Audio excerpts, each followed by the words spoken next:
Good day. I'd like to share some thoughts on Parashat Vayera in the story of Ishmael's expulsion with Avraham and Sarah. So there seems to be a stira if you look in the Psukim and Rashi.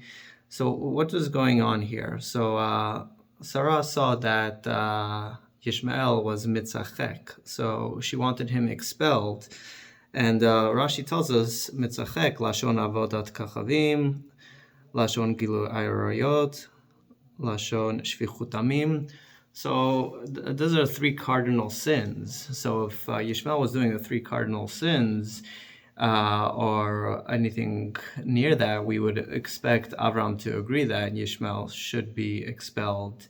But however, we see later, the Pasuk says, when Ishmael's mother, Hagar, is worried for his safety as they had run out of water, Hashem says, fear not, because he will be Ki Shamai Elokim et kol hanar ba'asher hu sham. And Rashi explains there, ba'asher hu sham, lefi ma'asim shehu oseh achshav hu nidon. And it relates a conversation Hashem had with the Malachim, and the Malachim concluded, achshav, he's a tzaddik. So if he was a tzaddik, then why would Sarah want him expelled? So in the beginning, the earlier Rashi, we see that he seemed to be doing the three cardinal sins. So if that was the case, why would Avram not fear for having him expelled? And later pasuk, he seems to be a tzaddik, so why would Sarah want to have him expelled? So as Rabbi Yishmael says in his Midrash of Yid Gimel Midot, Shetar Nidreshet Behem, when there's shnei ktuvim hamachshim ze et ze, yavo haktuv hashlishi v'machriya b'neihem, and in this case Rashi hashlishi. So the Rashi in between these two Rashis, which explains that al odot beno, Rashi says mikevan shehu bani im ino hagun sheshama sheyatza letarbut ra'ah, that Avram Avinu had heard that his son had gone into a bad nature. And this was the matter that greatly distressed Avram, Vayera hadavar b'nei Avraham. So we see he's in a bad direction. So he doesn't seem to be the tzaddik that the later Rashi says, but he also doesn't seem to be doing the three averot chamorot, as the earlier Rashi states. Additionally, another Rashi that's found in between those two Rashis states that Shehaya meriv im Yitzchak al hayirusha. He was quarreling with Yitzchak on the Yerusha, and it continues to state that he was stating the Yerusha's mind, and he would shoot arrows at Yitzchak and make as if he was joking.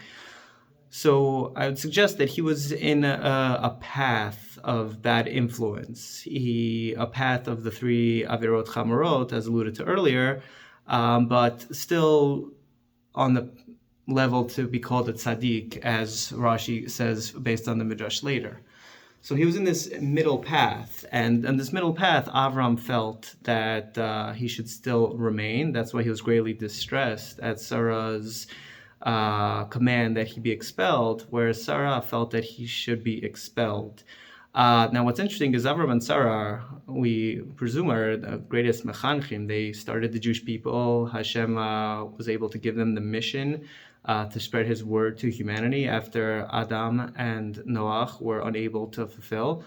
Avram had men in his tent that he would bring closer to Hashem. Sarah would bring women closer in her tent. And here you see Avram was distressed. He wanted to keep Yitzchak, Ishmael around, and Sarah wanted him to be expelled. And it's interesting that Hashem tells Avram not to worry. The lashon of the pasuk is Al yireh beinecha al hanar kol asher tamar elecha Sarah shma b'kola. And Rashi says there, shma b'kola b'kol ruach hakodesh sheba lamdu shehaya Avram tafel Sarah b'niviyut. So we see that Hashem had to paskin, so to speak, based on the Ruach HaKodesh that Sarah had. In other words, they both had valid points. Avram wanting to keep Yishmael around and Sarah wanting to expel Yishmael, they both seem to have had valid points, and it was only decided based on Hashem telling Avram explicitly, Sarah has this Ruach HaKodesh level. She has this depth of vision and understanding that you don't have, and in this instance, she is correct.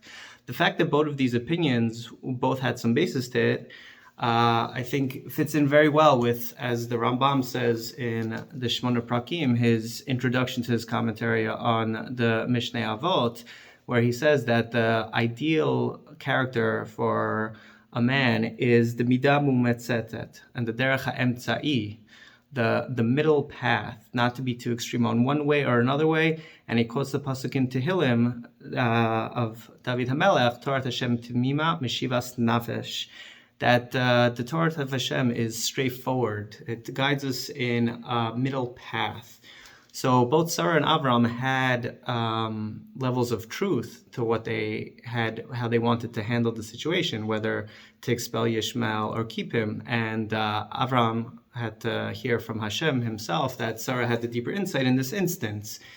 So I think we have to always remember to take the middle path in terms of when someone's going to be a bad influence. And in the modern age with social media and cancel culture and anti-Semitism is always a hot topic in this world before Mashiach comes. So some people, everything they hear, they interpret as anti-Semitism. Some people, everything they hear, they would say, I don't think it's anti-Semitic. You have to understand it this way. Some people, they hear anything off, they say we must cancel this person. Other people, they say free speech. We could do, anyone could say whatever they want.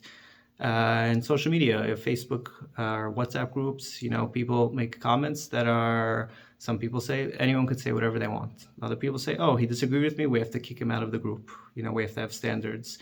But we have to always try to keep in mind the midah mumetzetet, the medium path. And we can never have a clear answer. Unfortunately, we have not reached the level to have Ruach HaKodesh of Sarah Imenu, or to have Hashem tell us who to listen to who has the Ruach HaKodesh.